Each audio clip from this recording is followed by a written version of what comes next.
کون استغفار کرتا ہے کہ میں اسے بخش دوں؟ کون کس مصیبت میں مبتلا ہے کہ میں اسے عافیت عطا کروں؟ سن لو کہ کون روزی مانگتا ہے کہ میں اسے روزی دوں۔ اس شب میں رکوع کرنے والوں کو خوشخبری ہو، اس شب میں سجدہ کرنے والوں کو خوشخبری ہو، خوف خدا سے رونے والوں کو خوشخبری ہو، بھلائی کرنے والوں کو خوشخبری ہو۔ اے اللہ ہمیں معاف کر دے کہ ہمارے تعلق تجھ سے ٹوٹ گئے ہیں۔ اب ہم نہ صرف اپنا اصلی وطن آخرت بھول گئے ہیں بلکہ مولا تیری دوستی کو بھی ہم بھول گئے ہیں۔ ہم نے دنیا کے عشق و آرام کو اپنے اندر داخل کر لیا ہے۔ ہم اپنی زندگی کا راز بھول گئے، اللہ کی بارگاہ میں حضوری کے لمحے بھول گئے۔ مرنے کے بعد اصل آرام و راحت والا وقت ہماری نگاہوں سے اوجھل ہو گیا۔ ہم دنیا کی لذتوں، حلاوتوں، حرص، ہوس، چاہت، تکبر، انا اور لالچ میں ڈوب چکے ہیں، اور خدا جانے کس کس شے کے پجاری بن گئے ہیں۔ زندگی کا بھروسہ نہیں ہے، اور ہم میں سے کوئی ایسا نہیں جو کہہ سکے کہ میں دنیا میں اتنے سالوں تک زندہ رہوں گا۔ لہٰذا ہمیں اپنی زندگی کی ترجیحات بدلنی ہوگی۔ اے اللہ ہماری ترجیحات بدل ڈال، ہمیں اللہ کی خشیت پیدا کرنی ہوگی، اللہ کی خشیت اپنے گناہوں پر، اللہ سے دوری پر گریہ وزاری کرنا ہوگی، اس سے بخشش مانگے، مغفرت مانگے، اس کا لطف و کرم مانگے، اور اللہ کے ساتھ قلب و باطن کی محبت و عشق کا ناطہ جوڑ لیں۔ صحابہ کرام رضوان اللہ تعالی علیہم اجمعین کا تو یہ حال تھا ناظرین کہ بعض صحابہ بالخصوص حضرت عمر رضی اللہ تعالی عنہ، حضرت علی کرم اللہ وجہہ، حضرت عثمان رضی اللہ تعالی عنہ،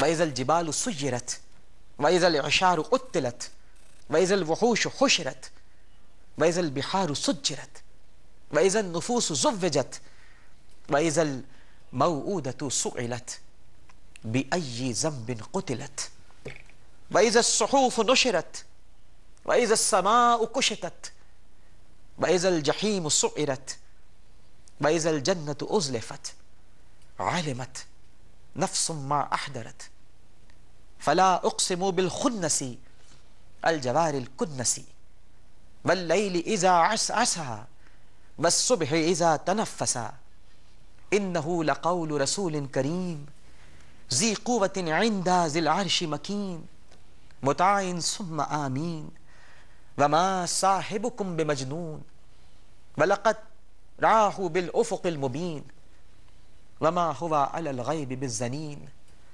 وما هو بقول شيطان الرجيم فأين تذهبوا إن هو إلا ذكر للعالمين لمن شاء منكم أن يستقيم وما تشاءون إلا أن يشاء الله رب العالمين۔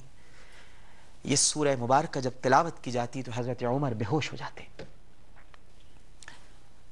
صحابہ ان کو اٹھاتے کہ یا عمر اٹھیے، ان پر خوف طاری ہو جاتا، خاص طور پر وَإِذَا الْمَوْءُودَةُ سُئِلَتْ بِأَيِّ ذَنبٍ قُتِلَتْ کہ جب زندہ دفن کر دینے والی لڑکی سے پوچھا جائے گا کہ تجھے کس جرم میں دفنا دیا گیا۔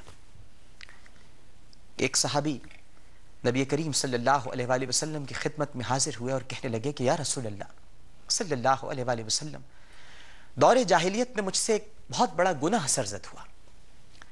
سرکار کریم صلی اللہ علیہ وآلہ وسلم نے ارشاد فرمایا کہ کوئی بات نہیں، جو ہوا سو ہوا، اب تم اسلام میں داخل ہو گئے ہو، تمہارے سارے گناہ بخش دیے گئے۔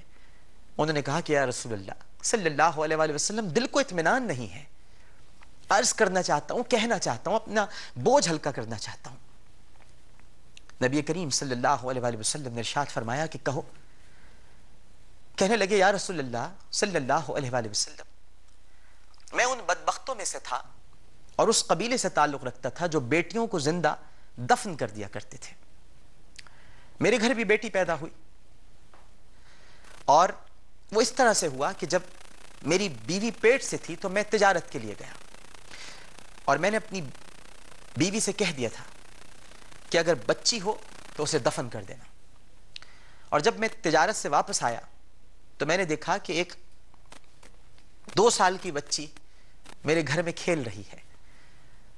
میں نے اس کو جب دیکھا تو آگ بگولا ہو گیا کہ میں تو اپنی بیوی کو کہہ کر گیا تھا کہ اگر لڑکی پیدا ہو تو اسے دفن کر دینا۔ میں نے اس کو بالوں سے پکڑا، اسے گھسیٹتے ہوئے لے گیا اور اس کی قبر کھودنی شروع کی۔ وہ وہاں بیٹھی ہوئی تھی اور مجھے دیکھتی رہی۔ میں اس کی قبر کھودنے لگا، یا رسول اللہ صلی اللہ علیہ وآلہ وسلم۔ وہ جیسے جیسے یہ واقعہ بیان کر رہا تھا، آقا کریم، آقا کریم، ناظرین جو رحمت بن کر آئے ہیں، جنہوں نے عورت کو حقوق عطا کیے، جو اپنی بیٹی کے لیے کھڑے ہو جاتے تھے، جنہوں نے عورت کو عورت کا درجہ دیا، جنہوں نے اسے ماں، بہن، بہو اور بیٹی کے عظیم مرتبے پر فائز کیا، جنہوں نے عورت کی عظمت بیان فرمائی، وہ سن رہے تھے اور ان کی آنکھوں سے آنسو جاری تھے۔ اور وہ کہہ رہا تھا کہ یا رسول اللہ، جب میں اس کی قبر کھود رہا تھا تو سرکار دو عالم صلی اللہ علیہ وآلہ وسلم مجھے پسینہ آ گیا، تو میری وہ جو 2 سال کی بچی تھی اس نے اپنے دوپٹے سے میرا پسینہ پوچھا۔ میرے چہرے پر جو پسینہ آ رہا تھا اس نے اپنے ننھے میں اس کا بابا تھا، اس نے پسینہ پوچھا، لیکن اس کے باوجود میں نے اس پر رحم نہیں کیا اور جو قبر کھودی تھی اس میں اس بچی کو ڈال دیا۔ وہ روتی رہی، چلاتی رہی اور میں نے اسے زندہ دفن کر دیا۔ یا رسول اللہ صلی اللہ علیہ وآلہ وسلم، مجھ سے جیا نہیں جاتا کہ مجھ سے یہ گناہ سرزد ہو گیا۔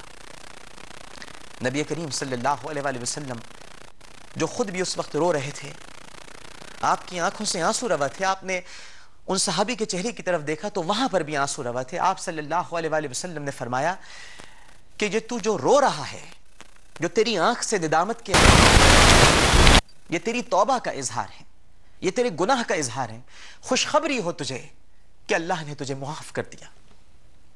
تو ناظرین کرام، اتنے بڑے جرم کے بعد جب کوئی بندہ اللہ کے حضور رو دے، اپنے گناہ پر، اپنے ستم پر، اپنی شقاوت پر اگر وہ اظہار کرے توبہ کا، ندامت کا، آنسوؤں کا، تو جب اسے معاف کر دیا جاتا ہے تو ہم اور آپ اور ان جیسے کئی گناہگار جو کم از کم اس سنگین گناہ سے بچے ہوئے ہیں، اگر ہم اپنے گناہوں کو سامنے رکھ کر آج رو لیں، آج اس کی بارگاہ میں گڑ گڑا لیں، آج خشیت الہی سے اسے پکار لیں، تو کیا عجب کہ ہمارے سارے گناہ معاف کر دیے جائیں گے، اللہ تعالی ہمیں بخش دے گا۔ وہ تو یہ دیکھنا چاہتا ہے کہ میرے بندے کتنا مجھ پر انحصار کرتے ہیں۔ کئی بندوں کا بندوں پر انحصار تو نہیں ہے، کئی بندوں نے بندوں کو پکارنا تو نہیں سیکھ لیا۔ بندے تو مجھے پکارے، بندے تو اپنے رب کو پکارے، وہی جو مالک ہے، وہی جو مختار ہے، وہی جو عطا کرنے والا ہے، وہی جو دینے والا ہے، وہی جو دامن کو عطاؤں سے بھر دیتا ہے۔ بس اسے پکارنے والا انداز چاہیے، بڑی ہی لجاجت کے ساتھ، بڑی ہی عاجزی کے ساتھ، بڑی ہی انکساری کے ساتھ۔ اللہ کو وہ دیجئے جو اللہ کے پاس نہیں ہے، اور اللہ کے پاس عاجزی نہیں ہے، اللہ کے پاس انکساری نہیں ہے، اللہ کے پاس جھکنا نہیں ہے، اللہ کے پاس گڑ گڑانا نہیں ہے، یہ سب ہمارے پاس ہے۔ اللہ کے پاس تکبر ہے، ہاں وہ متکبر ہے، اور اسی کو بڑائی زیب دیتی ہے، ہمیں اور آپ کو بڑائی زیب نہیں دیتی۔ ہم اور آپ جو بڑائیاں مارتے ہیں، ہم اور آپ جو ذرا سے عہدوں پر، ذرا سی طاقت پر پھولے نہیں سماتے ہیں، ہمارے سینے فخر سے پھول جاتے ہیں، پروردگار کو دیکھیے کہ ہم کتنا اس کی بارگاہ میں کتنی نافرمانی کرتے ہیں، لیکن اس کے باوجود وہ ہماری پکڑ نہیں کرتا۔ حضرت علی کرم اللہ وجہہ سے کسی نے پوچھا کہ اے علی، ہماری دعائیں قبول نہیں ہوتی، اللہ تعالیٰ ہماری سنتا نہیں ہے، جلدی دعائیں قبول نہیں کرتا۔ تو حضرت علی نے فرمایا تمہیں یہ غم ہے کہ تمہاری دعائیں جلدی قبول نہیں ہوتی؟ ارے شکر کرو اس بات پر کہ وہ تمہاری خطاؤں کی جلدی پکڑ نہیں کرتا، تمہارے گناہوں پر جلدی گرفت نہیں کرتا۔